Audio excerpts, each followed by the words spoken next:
Okay, so let's unpack this. I want you to try a little mental exercise with me to start things off. All right, I'm game.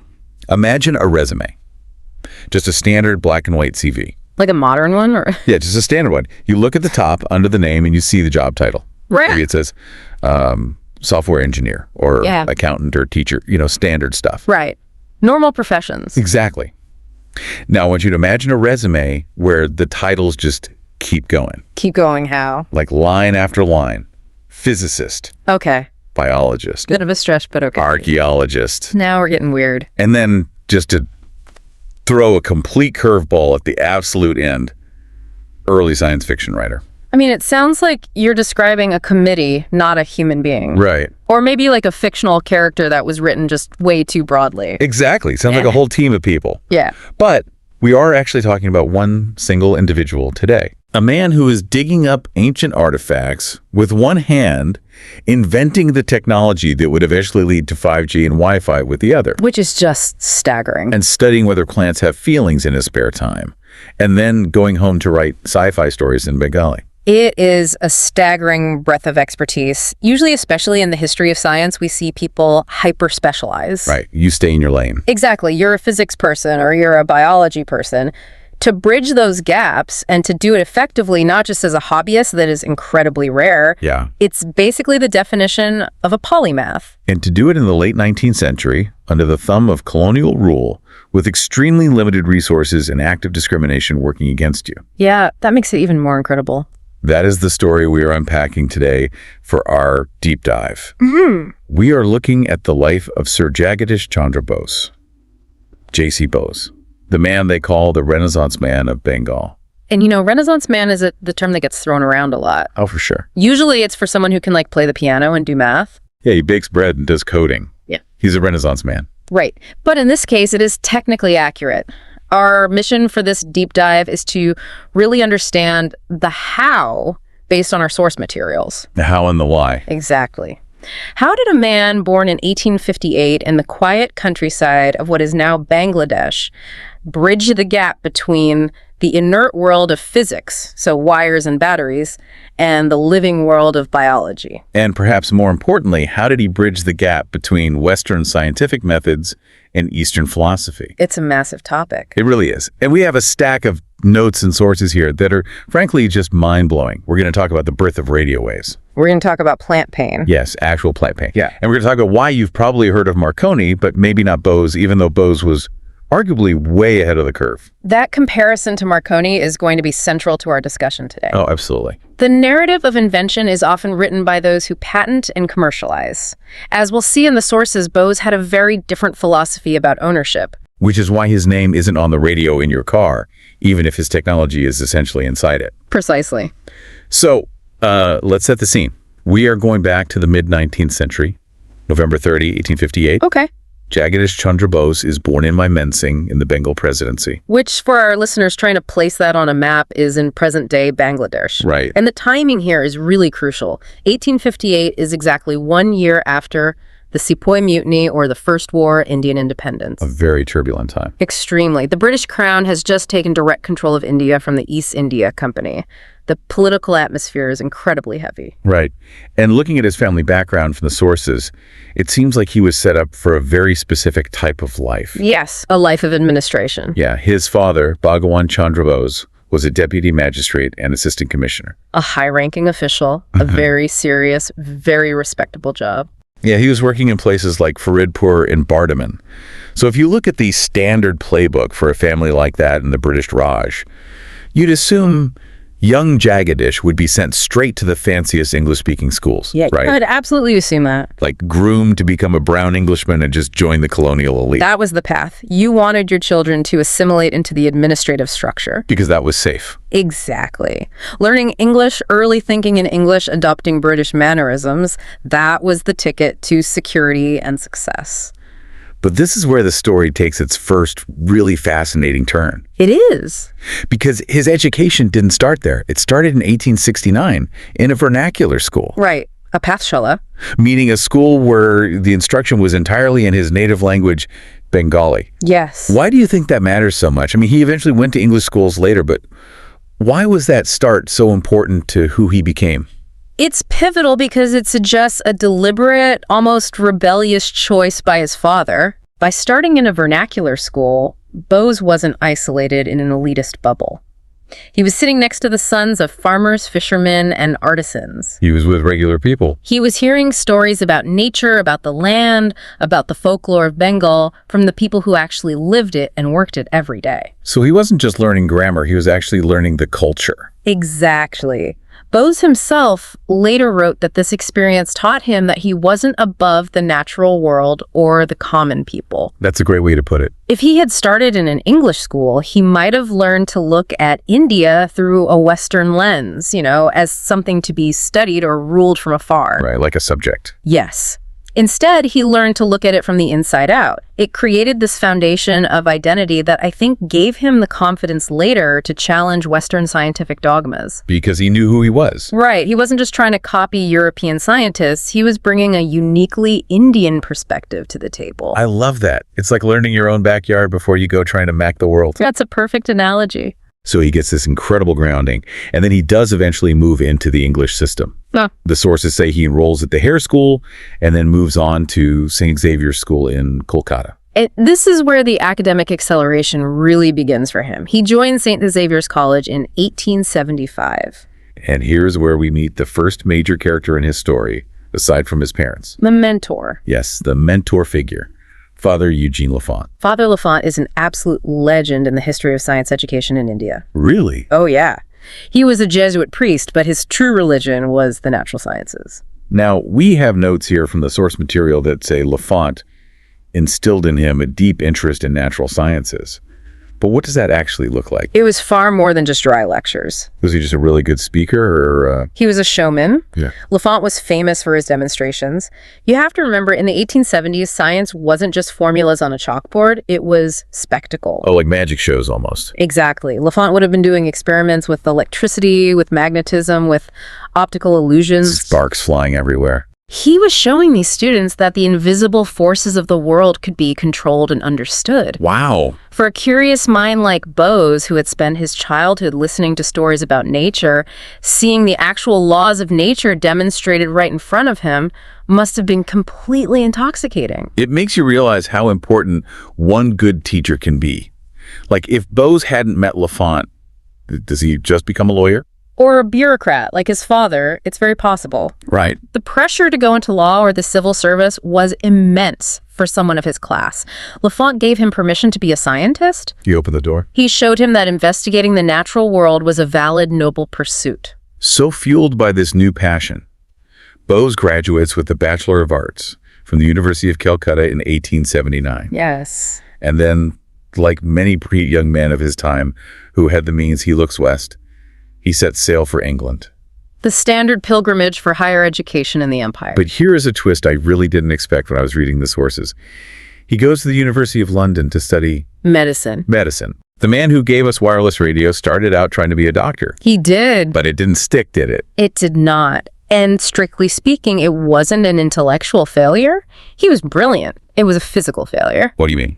The records imply he had severe health issues that were aggravated by the odors of the dissection rooms. Wait, the smells. The smells, the formaldehyde, the decay, the whole environment of a 19th century anatomy lab. Oh, man. It made him physically ill. It just wasn't the right fit for his constitution. Can you imagine that? Just sitting there like, sorry, I can't become a doctor. The smell makes me sick, so I guess I'll just go revolutionize physics instead. It's a very fortunate pivot for history, honestly. Seriously? Because he switches tracks completely. He moves to Cambridge, specifically to Christ's College, to take the natural science tripos. Okay, talk to me about this tripos thing, because honestly, that sounds like a sci-fi villain. But it's an exam, right? It's the notoriously difficult Cambridge examination system. It's an absolute grinder. To pass the natural science tripos in the 19th century meant you had mastered the subject to a world-class degree. It wasn't just rote memorization, it was rigorous application. So it's the real deal. The highest level. He studied under heavy hitters there, like Lord Rayleigh. Securing that qualification placed him in the upper echelon of scientific training in the world. Wow. He also picked up a BSc from the University of London in 1884, just for good measure. Just casually grabbing another degree. Right.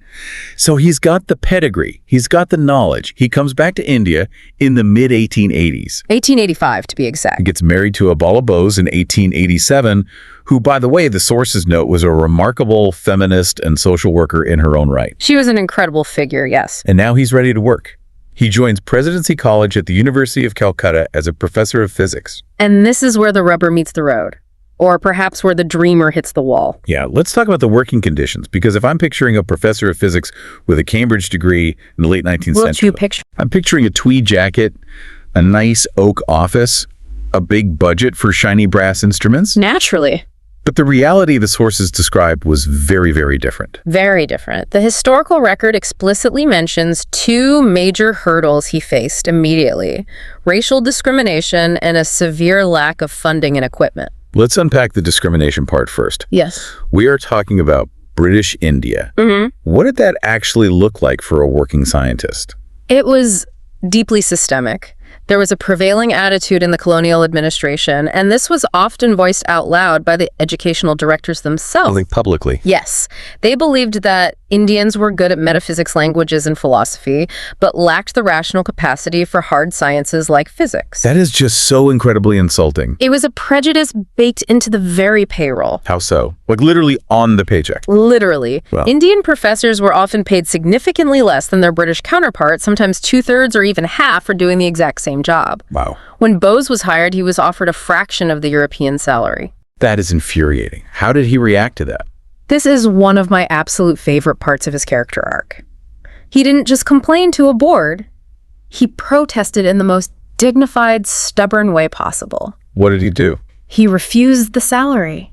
Wait, he quit. No, he worked. He kept working. He taught his classes, he did his research, he fulfilled all his duties, but he refused to touch the paycheck for 3 years. 3 years. He worked for free rather than accept unequal treatment. That is some serious, serious grit. It is. Eventually, the administration caved. They realized he was completely indispensable, and frankly, the quality of his teaching was far superior to the British staff. They couldn't deny it anymore. Right. So they not only equalized his pay moving forward, but they gave him full back pay for those 3 years. Man, that must have been a satisfying day to catch that check. I can only imagine. But you know that grit was tested again with the funding issue. Lack of equipment. Lack of funding and equipment sounds like a simple budget cut today, but in his case, it meant he was given a tiny room and almost zero tools. So how do you do cutting-edge Cambridge-level physics without equipment? You build it yourself. Necessity is the mother of invention, right? Precisely. If he had been given a fully stocked state-of-the-art lab, he might have just run standard experiments using standard tools like everyone else in Europe. He would have just stayed in the established lanes. Exactly. But because he had nothing, he had to design his own instruments completely from scratch. Wow. This forced him to understand the mechanics of his tools at a much deeper level than someone who just ordered a device from a catalog. That makes total sense. He had to be a blacksmith, a glass blower, and a mechanical engineer before he could even start being a physicist. So the system was rigged against him, but he just decided to play anyway. And he didn't just play, he completely changed the game. He did. Let's get into the actual science. Section 3 of our deep dive, The Wireless Pioneer. This is where we see the physicist in full flight. The notes drop a phrase here that if you're a tech nerd, it instantly makes your ears perk up. It says, Bose was the first to use semiconductor junctions to detect radio signals. This is huge, and we really need to pause to explain why it's so huge. Please do. Because when I hear semiconductor, I think of Silicon Valley. I think of computer chips in the 1960s or 70s. I definitely don't think of 1894 Calcutta. Exactly. That is why it's so prescient. A semiconductor is basically a material that conducts electricity under some conditions but not others. It's the essential switch that makes all modern electronics work. Okay. Now, in the 1890s, the dominant technology for detecting radio waves was something called a coherer. A coherer. Explain that mechanism for us. It was fairly primitive. It was basically a little glass tube filled with loose metal filings, usually iron dust. Just loose dust in a tube. Right. When a radio wave hit the tube, the dust would magnetize and cling together. It would cohere. Hence the name. Exactly. Yeah. This completed an electrical circuit and maybe rang a bell to let you know a signal arrived. Okay, that sounds clever. But there was a massive problem. Once the dust clumped together, it stayed clumped. Oh, so it was stuck. Yes, you literally had to tap the tube with a little mechanical hammer to shake the dust loose so it could detect the next signal. That sounds incredibly clumsy. Like a keyboard key that gets stuck every single time you press it. It was terribly clumsy, it was slow, it was unreliable, and it bottlenecked the speed of communication. So you're tapping this thing Constantly. Bose looked at this and thought, we can do much better. He discovered that certain crystals like galena could detect these waves without the clumping issue. Okay. And he built a new type of detector. The sources call it the iron-mercury-iron coherer. The iron-mercury-iron coherer. It sounds so steampunk. How was that different from the dust tube? Instead of loose solid dust, he used a tiny drop of liquid mercury encased between two iron electrodes. Liquid. Yes. When the radio wave hit, the mercury made the connection. But because mercury is a liquid with surface tension, as soon as the signal stopped, it naturally pulled back and reset itself. Oh, wow. So no hammer needed. It was completely self-recovering. So he invented a detector that was faster, more sensitive, and didn't need to be hit with a tiny hammer every 5 seconds. Correct. And in doing so, by using these specific materials, he was effectively building the great-grandfather of the diode. That's wild. He was using semiconductor junctions decades before the word semiconductor was even in common parlance. And he wasn't just detecting any random radio waves. The sources say he was experimenting with Hertzian waves and created the shortest radio waves of 5 millimeters. Right. Hertzian waves is just the old Victorian term for radio waves named after Heinrich Hertz. But the 5 millimeters part is the absolute key here. Why does size matter so much in this context? Think about a typical radio tower today. The waves they broadcast are meters, sometimes kilometers long. Right. AM/FM radio waves are huge. Exactly. They travel far, but they are physically massive. To study the physical properties of those waves in a lab, you would need a space the size of an airplane hangar. But by compressing the wave down to 5 millimeters, what we now call millimeter waves or microwaves, Bose could study them on a simple tabletop. So he basically shrunk the lab. He shrunk the wave, which shrunk the lab, and because the wave was so small, it started behaving a lot like visible light. How so? He could use small lenses, curved mirrors, and prisms to bounce these radio waves around just like you would a beam of light. So he essentially created a miniature optics lab, but for completely invisible radio waves. Yes. He was proving physically that radio waves and visible light were essentially the exact same phenomenon, just at different wavelengths. He was unifying the electromagnetic spectrum right there on his desk. And this leads us to the big moment in the sources. The 1895 experiment. The notes call him the pioneer in multimedia communication. It's a bold claim, but let's look at the actual event. It took place at the town hall in Calcutta. It was a major public demonstration. The lieutenant governor of Bengal was there in the audience. High stakes? Very. Bose set up a transmitter and a receiver, separated by about 75 feet and 3 solid walls. And the body of the lieutenant governor, right? The notes mention that. Yes, the signal literally had to pass right through the governor himself. That's hilarious. Bose fired his 5 millimeter wave. It traveled invisibly through the walls, through the dignitary, hit the receiver, and tripped a relay. And what happened?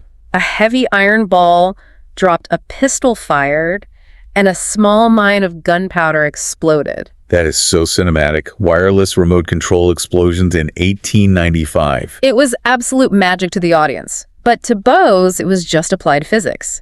He published the findings of these experiments in a paper called Polarization of Electric Rays by Double Refracting Crystals. And he communicated that to the Asiatic Society of Bengal in May 1895. Yes. I want to note the title there, Polarization. Yes. Because he was using those tiny 5 millimeter waves, he could show that they could be polarized, meaning to vibrate in only one specific direction, just like light passing through a pair of polarized sunglasses. That's the optics connection again. Exactly. That was the hard scientific proof that definitively linked radio to light. Okay, so he's doing all this in 1895. But whenever we talk about the invention of radio, there's one name that completely dominates the history books. Guglielmo Marconi. Indeed. Marconi is the household name. The timeline gets a little tight here. The sources say Bose met Marconi in London in 1896.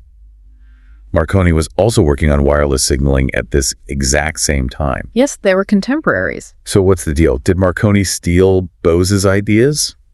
Or were they just running in parallel lanes without realizing it? It's a very nuanced historical situation. They were running in parallel lanes, but with very, very different finish lines in mind. What do you mean? Marconi was an entrepreneur. He was obsessed with distance and commercial viability. He wanted to send a signal across the English Channel, then across the Atlantic. He wanted to build a global telegraph system without wires. You wanted to sell a product. Exactly. Bose, on the other hand, was a pure scientist. He was interested in the nature of the waves themselves. He wanted to understand the fundamental physics of the universe. But Bose did invent a device that Marconi systems eventually relied on. Right. The self-recovering coherer we talked about. Yes. Marconi's early coherent systems, the ones with the metal dust, were notoriously finicky and fragile. Bose's iron-mercury design was far superior and much more reliable. And Bose presented this right. Yes. When Bose presented this exact design at the Royal Society in London in 1899, it caused a massive stir in the scientific community. The Royal Society, that's the big leagues. The absolute peak of the global scientific establishment at the time.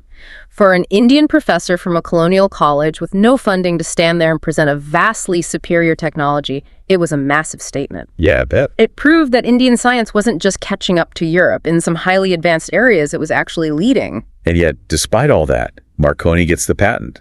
Marconi starts the massive company. Marconi gets the Nobel Prize. And Bose goes back to his lab in Calcutta. That brings us to maybe the most surprising pivot in his entire career. Most people, if they invented a vastly better radio detector, would spend the next 20 years refining radios and making millions of dollars. You would think so. But Bose, he decides to pivot to plants. Section 4, the pivot to life. This is where Bose goes from being a brilliant traditional physicist to a visionary biophysicist. And honestly, this is where he starts to lose some of his contemporaries. Yet the sources say he was the first one to suggest that plants can feel pain and understand affection. Let's just pause on that for a second. Please, because that sounds like, it sounds like something a hippie would say in the 1960s while talking to a fern in their living room. Right, that sounds mystical. But Bose was a hard science guy. He was a measure it with a caliper guy. What did he actually mean by plants feeling pain? You have to look at the intellectual bridge he built to get there. It started with the metal. Remember the fatigue in his coherers we talked about? The metal getting tired. Yes. He noticed during his experiments that after receiving radio signals for a long time, the metal's sensitivity actually dropped. It became sluggish. Okay. But if he let it rest for a while, it recovered its sensitivity. If he treated it with certain chemicals, it reacted sharply. Wow. He looked at this and thought, wait a minute, fatigue, recovery, stimulation. These are properties of living things. Muscles get tired, nerves get tired and need rest. Does metal behave like life? That is a wild leap of logic. It is a massive leap. But then he flipped the question entirely. He said, if metal behaves like life, do plants behave like animals? He wanted to find a continuous line running through all matter. So he wasn't looking for feelings in the emotional human sense like a plant falling in love. He was looking for physiological electrical responses. Exactly. He wanted to see if plants had a nervous system, or at least something analogous to it that functioned the same way. The notes mentioned he studied the action of microwaves on plant tissues and looked at changes in cell membrane potential. And that is the hard science part. Cell membrane potential is just electricity. It's exactly how our own human neurons fire. Right. When you pinch your finger, an electrical signal shoots up your arm to your brain. Bose demonstrated that when you stimulate a plant, say you prick it, burn it, or hit it with those microwaves, he discovered it generates a similar electrical signal that travels through its stem. So when the sources say he proved plants feel pain, it really means he proved they register a negative stimulus electrically. Right. He showed that the strict boundary between the living animal world and the supposedly non-living plant world wasn't as sharp as Western science insisted it was. But to prove this, he needed a tool. You can't just squint at a plant and see it wince. Plants move way too slowly for the human eye. Precisely. If a plant reacts to a stimulus, the movement is microscopic. So Bose put on his engineer hat again and built what he called the crescograph. Talk to me about the mechanism of the crescograph. The notes describe it as a series of clockwork gears. It's a breathtaking device designed to massively magnify subtle motion. How did it work? Imagine a highly delicate lever gently touching the very tip of a plant stem. As the plant naturally grows, or if it flinches from a shock, that lever moves a tiny microscopic fraction. Okay. That lever pushes a second lever, which pushes a complex gear system. But even with all those gears, it wasn't enough magnification to be visible. So Bose added a mirror. A mirror. How does that help? He bounced a beam of light off the moving mirror onto a large screen on the wall. Think about your shadow at sunset. When you move an inch, your shadow moves 3 feet. Oh, I see. By using this optical lever effect, he achieved a magnification of 10,000 times. 10,000 times. Yes. Later in his career, he pushed it to millions of times magnification.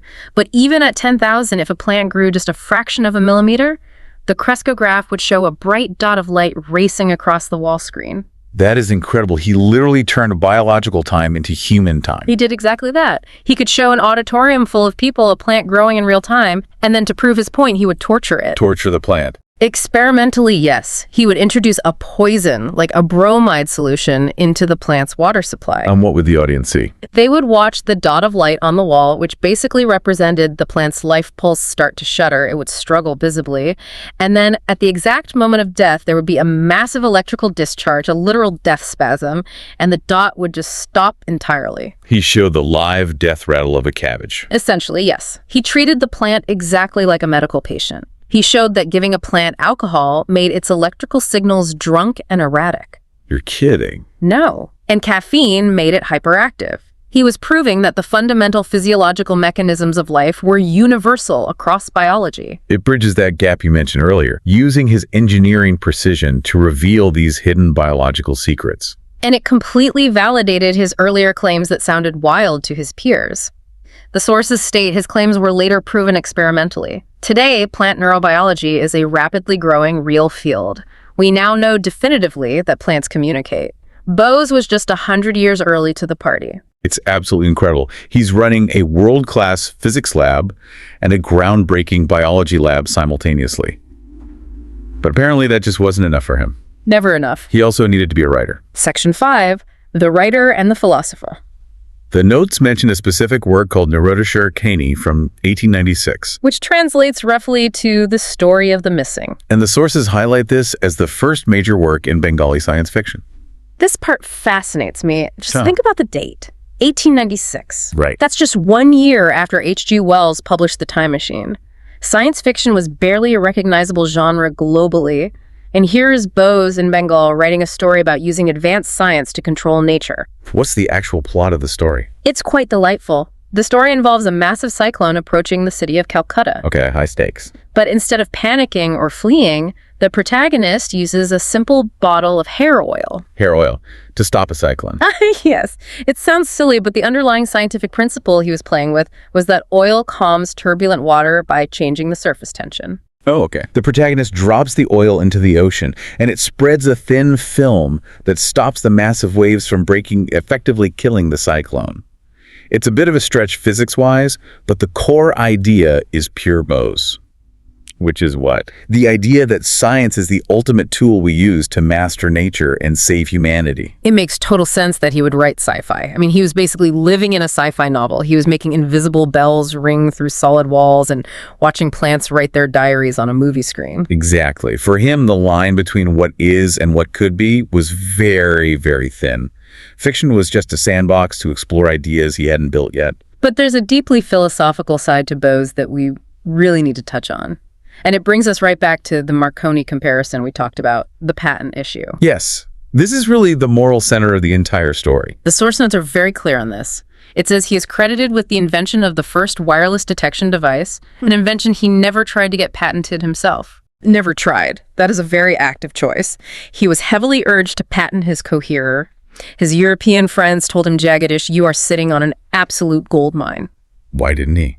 Because in today's world, if you invent a new semiconductor, you patent that before you even finish soldering the prototype. You lawyer up instantly. Exactly. Bose just gave it away. He did. And this goes back to that foundation we discussed at the very beginning, his cultural roots, his time in the vernacular school, and his philosophy. How so? Bose was deeply influenced by the Upanishads and the Eastern philosophical idea that knowledge is not personal property.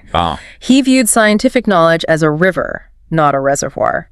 If he patented his invention, he might make a lot of money, but he felt he would be putting up a toll booth on that river. He would actively restrict other scientists from using it to learn and build further. It's basically the open source software ethos, But 100 years early? Completely open source. He once wrote a letter to Rabindranath Tagore, the great Nobel-winning poet, and his very close friend, explaining that he absolutely refused to profit personally from science while his countrymen were suffering under colonial rule.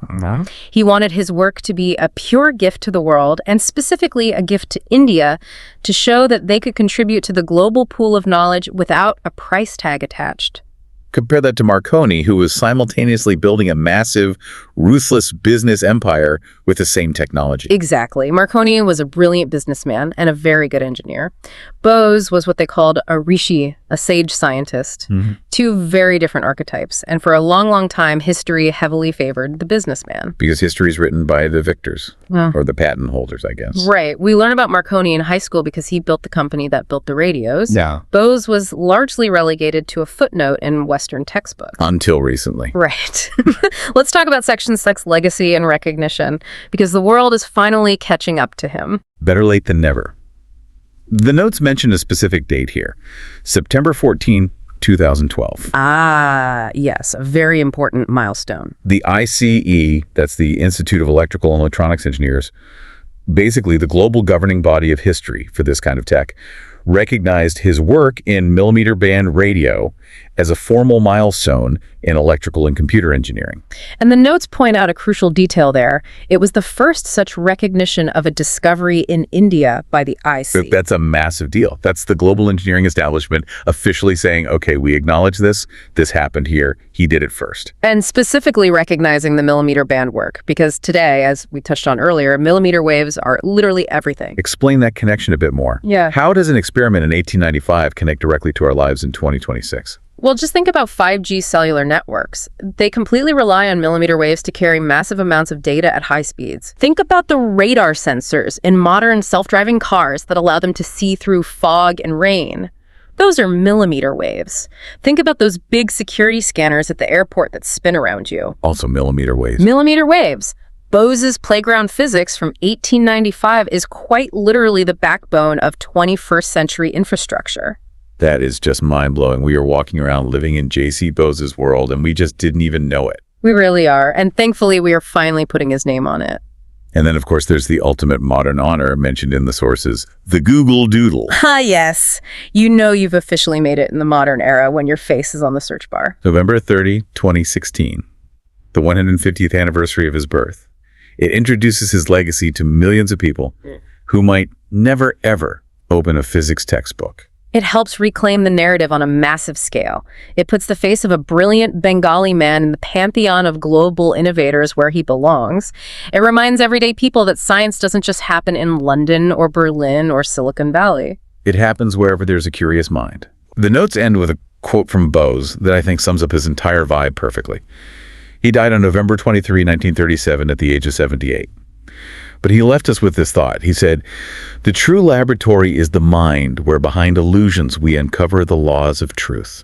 The true laboratory is the mind. I just love that. It circles all the way back to the beginning of his struggle, the severe lack of funding, the racial discrimination, the empty room with no equipment. None of that ultimately stopped him because the real work was always happening in his head. Right. The equipment, the wires, the liquid mercury, the complex clockwork gears, those were just tools to show the rest of the world what he already saw clearly in his mind.